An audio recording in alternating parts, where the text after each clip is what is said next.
नमस्ते सर्वांना, मी अंजली कदम आणि स्वागत आहे तुमचं आपल्या एका नवीन व्हिडिओमध्ये.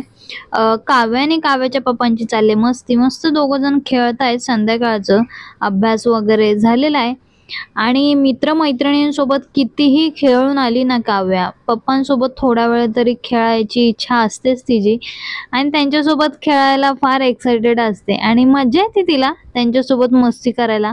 आणि बऱ्याच व्हिडिओमध्ये तुम्ही पाहिलं पण असेल, या दोघांची फार घरामध्ये मस्ती चालते आणि आम्ही दोघी मात्र एन्जॉय करतो त्यांच्या गप्पा टप्पा. संध्याकाळी छान गाऊनचं काम केलं. पूर्ण गाऊनला फिटिंग अजून करायचं बाकी आहे, पण किस्सा मी आधी स्टिच करून घेतलाय कारण अर्जंट द्यायचा आहे गाऊन. हा इथे पॉकेट आहे, आता हा काढेन.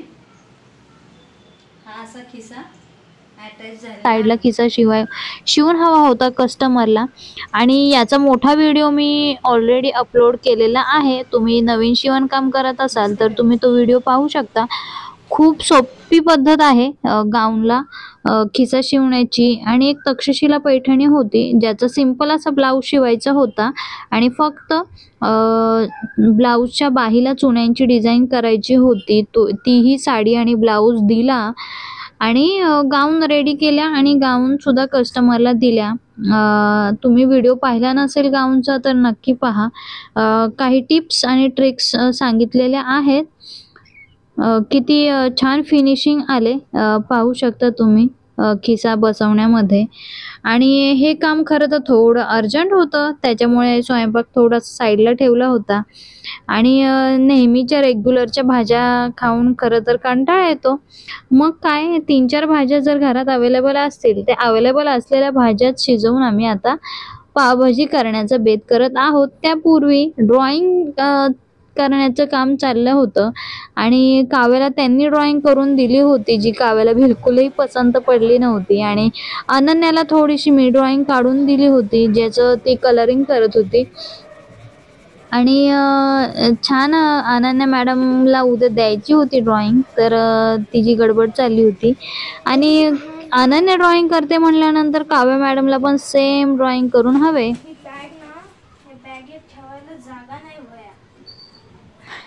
कसं काढलंय ड्रॉइंग पप्पांनी? झेंडा बघा केवढी जास्त गॅप आहे. एवढी गॅप आहे तेवढंच पाहिजे.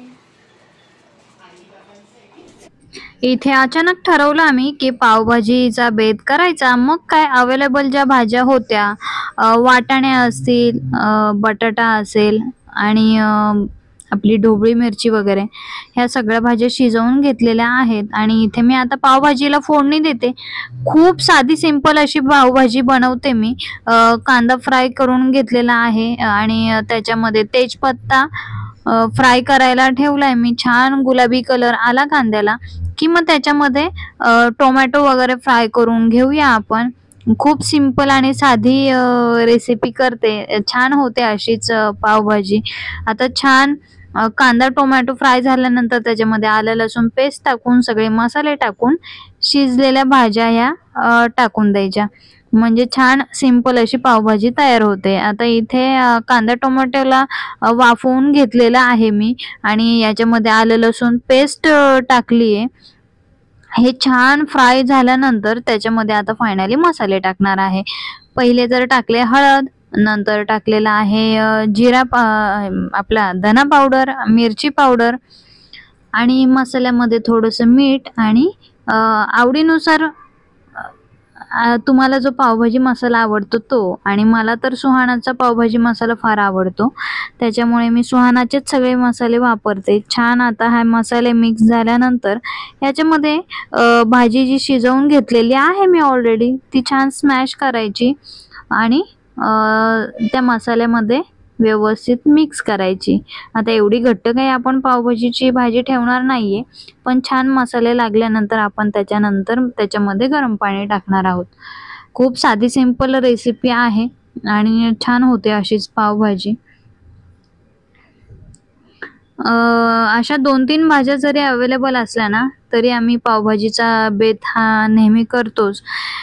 एक्झॅक्ट हीच भाजी हवी असं काही नाही. वाटाणे असले, आपले ओले मटार असले की बटाटा, फ्लावर आणि ढोबळी मिरची, या 2-3 भाज्या जरी असल्या तरी आपण पावभाजीचा बेत केला तरी फार छान लागते. आणि वरूनही पावभाजीचा मसाला ॲड केलेला आहे. याच्यामध्ये बटर वापरत नाहीये कारण आमच्या घरात दोघांना बटर आवडतं, तर दोघांना नाही. अनन्या आणि त्यांना बटर काही आवडत नाही, त्याच्यामुळे बटर नाही टाकत आहे. साधी सिंपल भाजी करत आहे.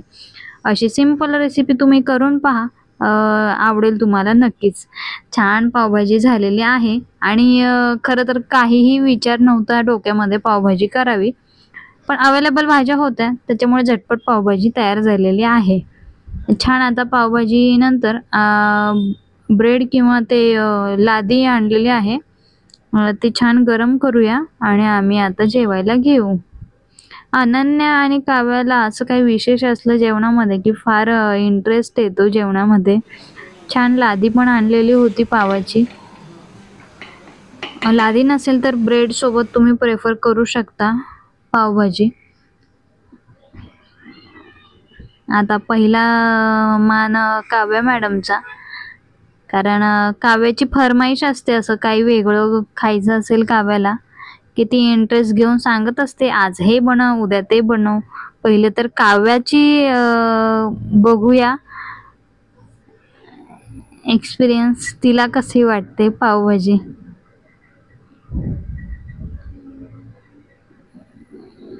अगदी चिमणीसारखी भाजी लावलेली आहे, टोचून खाते छोटा छोटा घास. तुम्हाला हे असे रेग्युलरचे व्लॉग व्हिडिओ आवडतात का? कमेंटमध्ये नक्की कळवा. आमच्या गॅलरीमध्ये छान फुलं आलेली आहेत आणि बरीच दिसत आहेत आज फुलं, तर मग आज ही फुलं मी काढून देवासमोर वाहणार आहे. आणि रोज नाही काढत फुलं, आज आहेत जास्त फुलं, जवळजवळ डझनभर फुलं आहेत, त्यामुळे मी आता अर्धी फुलं तरी काढते. आणि आता पावसाळा चालू झाला आहे, त्याच्यामुळे झाडं तर फार हिरवीगार आणि छान कलरफुल वाटत आहेत. एक चिमणी घरटं करण्यासाठी फार प्रयत्न करते गॅलरीमध्ये. झूम करून दाखवते मी. चिमणी ना पत्र्यावरून आपल्या गॅलरीमध्ये वाकून पाहतीये, म्हणजे कोण आहे का गॅलरीमध्ये. कोण नसेल तर मग ती गवताचे जी पाती असतात ती एक एक घरट्यासाठी जमा करून ठेवते. झूम करून दाखवते मी कुठे पाहते ती. पत्र्याच्या कडेने ती चिमणी वाकून पाहते. आवाज तर दिवसभर चिमणीचा असाच आवाज असतो गॅलरीमध्ये, कारण घरटं बनवण्याचा प्रयत्न करते. गेल्या वर्षी ग्रिलवर आपण घरटं बनवून दिलं होतं. एवढीशीच चिमणी आहे पण घरटं फार मोठं बनवते. यावर्षी पत्र्याच्या वर बहुतेक घरटं बनवतीये, पण ती चिमणी पाहू शकते तिथं कोपऱ्यावर ती वाकून पाहते गॅलरीमध्ये कोण आहे की नाही. गॅलरीमध्ये कोणी असेल तर ती नाही येत आतमध्ये, आणि कोणी नसेल शांत वाटलं घरामध्ये की ती गॅलरीमध्ये येते गवतं घेऊन घरटं बनवण्यासाठी. फार भारी वाटतं. पावसाचे दिवस चालू झाले ना की चिमणी भरपूर दिवस असते गॅलरीमध्ये. आणि इथे मिरच्या सुद्धा लावलेल्या होत्या, त्यांना पण छान मिरच्या आलेल्या आहेत. प्रत्येक रोपाला 5-6 तरी मिरच्या आलेल्या आहेत. सहजच बी टाकलेलं होतं घरातल्या मिरच्यांचंच, त्याच्या छान मिरच्या आलेल्या आहेत. या पण आता काढून छान फ्राय करूया मिरच्या. तुम्हाला आजचा हा व्हिडिओ कसा वाटला कमेंटमध्ये नक्की कळवा. आणि आता आपले डेली व्लॉग डेली येत राहणार आहेत, नक्की सपोर्ट करा. असे छान छान व्हिडिओ आणत राहू. धन्यवाद.